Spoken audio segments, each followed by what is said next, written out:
Aegeus is my name. My family, I will not name it, is one of the oldest in the land. We have lived here inside the walls of this great house for many hundreds of years. I sometimes walk through its silent rooms.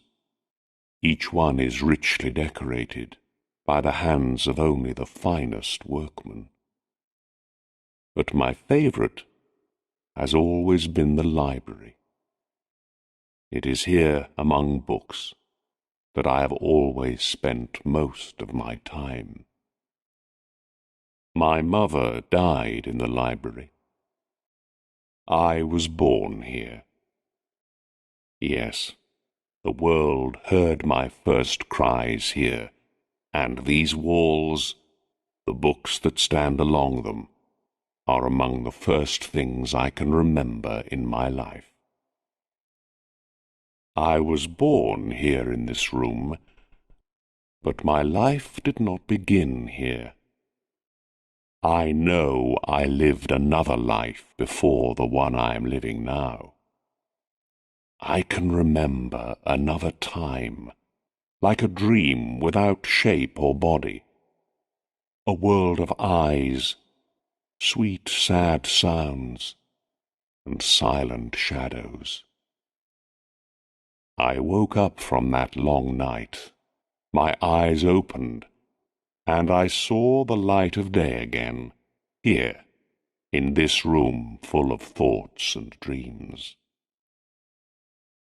As a child, I spent my days reading in this library, and my young days dreaming here. The years passed. I grew up without noticing it, and soon I found that I was no longer young. I was already in the middle of my life, and I was still living here in the house of my fathers. I almost never left the house, and I left the library less and less. And so slowly, the real world, life in the world outside these walls, began to seem like a dream to me. The wild ideas, the dreams inside my head were my real world. They were my whole life. Berenice and I were cousins. She and I grew up together here in this house, but we grew so differently. I was the weak one, so often sick, always lost in my dark and heavy thoughts. She was the strong, healthy one, always so full of life, always shining like a bright new sun. She ran over the hills under the great blue sky, while I studied in the library. I lived inside the walls of my mind, fighting with the most difficult and painful ideas. She walked quickly and happily through life, never thinking of the shadows around her. I watched our young years flying away on the silent wings of time. Berenice never thought of tomorrow. She lived only for the day. Berenice. I call out her name, Berenice, and 1,000 sweet voices answer me from the past. I can see her clearly now, as she was in her early days of beauty and light. I see her, and then suddenly all is darkness, mystery and fear. Her bright young days ended when an illness, a terrible illness, came down on her like a sudden storm. I watched the dark cloud pass over her. I saw it change her body and mind completely. The cloud came and went, leaving someone I did not know, Who was this sad person I saw now? Where was my Berenice, the Berenice I once knew? This first illness caused several other illnesses to follow. One of these was a very unusual type of epilepsy. This epilepsy always came suddenly, without warning. Suddenly her mind stopped working. She fell to the ground, red in the face, shaking all over, making strange sounds, her eyes not seeing any more. The epilepsy often ended with her going into a kind of very deep sleep.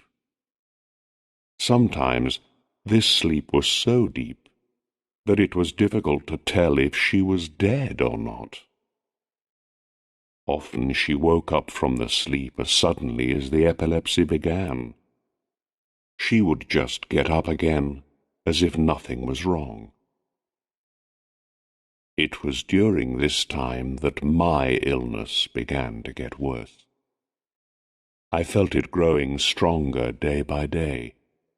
I knew I could do nothing to stop it. And soon, like Berenice, my illness changed my life completely. It was not my body that was sick. It was my mind. It was an illness of the mind. I can only describe it as a type of monomania.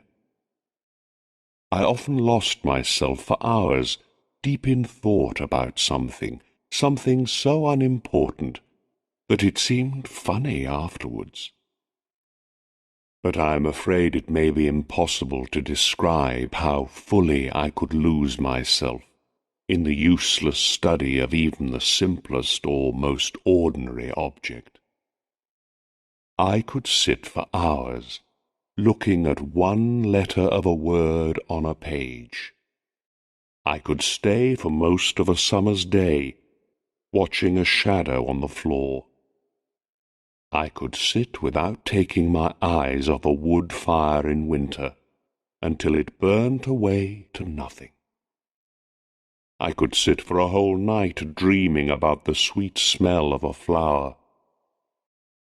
I often repeated a single word again and again for hours, until the sound of it had no more meaning for me. When I did these things, I always lost all idea of myself, all idea of time, of movement, even of being alive. There must be no mistake. You must understand that this monomania was not a kind of dreaming. Dreaming is completely different. The dreamer, I am talking about the dreamer who is awake, not asleep, needs and uses the mind to build his dream. Also, the dreamer nearly always forgets the thought or idea or object that began his dream. But with me, the object that began the journey into deepest thought always stayed in my mind. The object was always there at the center of my thinking. It was the center of everything. It was both the subject and the object of my thoughts. My thoughts always came back to that object in a never-ending circle. The object was no longer real, but still I could not pull myself away from it.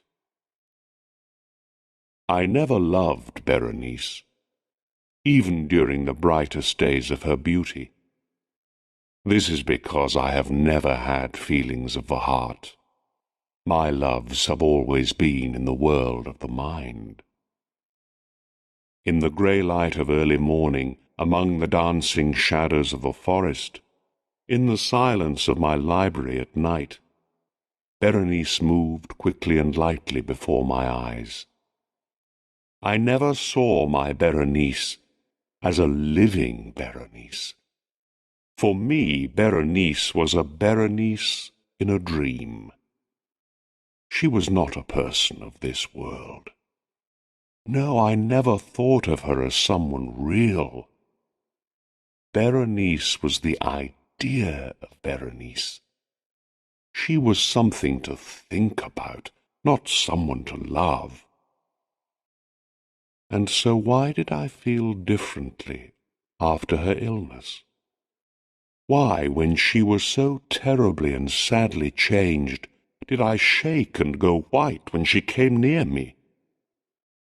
Because I saw the terrible waste of that sweet and loving person. Because now there was nothing left of the Berenice I once knew. It is true I never loved her, but I knew she always loved me deeply.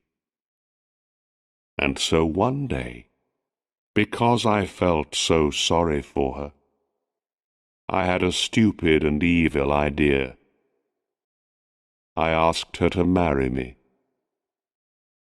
Our wedding day was growing closer, and one warm afternoon I was sitting in the library. The clouds were low and dark, the air was heavy, everything was quiet. Suddenly, lifting my eyes from my book, I saw Berenice standing in front of me. She was like a stranger to me, only a weak shadow of the woman I remembered. I could not even remember how she was before. God, she was so thin. I could see her arms and legs through the grey clothes that hung round her wasted body. She said nothing, and I could not speak. I do not know why, but suddenly I felt a terrible fear pressing down like a great stone on my heart. I sat there in my chair, too afraid to move. Her long hair fell around her face. She was as white as snow. She looked strangely calm and happy, but there was no life at all in her eyes. They did not even seem to see me. I watched as her thin, bloodless lips slowly opened. They made a strange smile that I could not understand. And it was then that I saw the teeth. Oh, why did she have to smile at me? Why did I have to see those teeth? I heard a door closing and I looked up. Berenice was not there any more. The room was empty. But her teeth did not leave the room of my mind.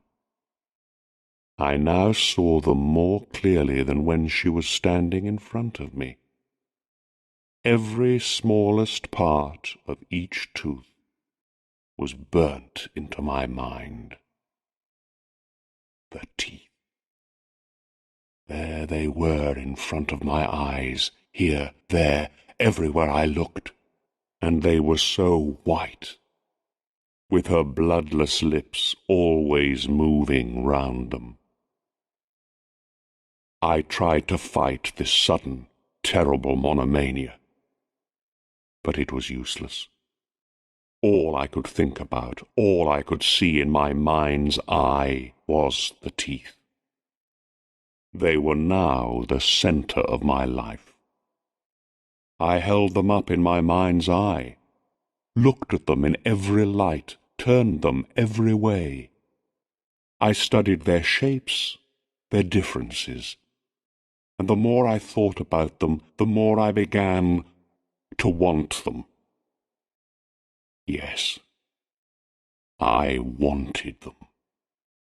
I had to have the teeth. Only the teeth could bring me happiness, could stop me from going mad. Evening came. Then darkness turned into another day. Soon a second night was falling, and I sat there alone, never moving. I was still lost in thought, in that one same thought. The teeth. I saw them everywhere I looked, in the evening shadows, in the darkness in front of my eyes. Then a terrible cry of horror woke me from my dreams. I heard voices and more cries of sadness and pain. I got up and opened the door of the library. A servant girl was standing outside, crying. "Your cousin, sir," she began. "It was her epilepsy, sir. She died this morning." This morning? I looked out of the window. Night was falling. "We are ready to bury her now," said the girl. I found myself waking up alone in the library again. I thought that I could remember unpleasant and excited dreams, but I did not know what they were. It was midnight. They buried Berenice soon after dark, I told myself again and again, but I could only half remember the hours since then. Hours full of a terrible, unknown horror. I knew something happened during the night, but I could not remember what it was. Those hours of the night were like a page of strange writing that I could not understand. Next, I heard the high, cutting scream of a woman. I remember thinking, what did I do? I asked myself this question out loud, and the walls of the library answered me in a soft voice like mine. What did you do? There was a lamp on the table near me, with a small box next to it. I knew this box well. It belonged to our family's doctor. But why was it there now on the table? And why was I shaking like a leaf as I looked at it? Why was my hair standing on my head? There was a knock on the door. A servant came in. He was wild with fear and spoke to me quickly in a low, shaking voice. I could not understand all of what he was saying. "Some of us heard a wild cry during the night, sir," he said. "We went to find out what it was, and we found Berenice's body lying in the open, sir," cried. "Someone took her out of the hole where we buried her. Her body was cut and bleeding. But worse than that, she was not dead, sir. She was still alive." He pointed at my clothes. There was blood all over them. I said nothing.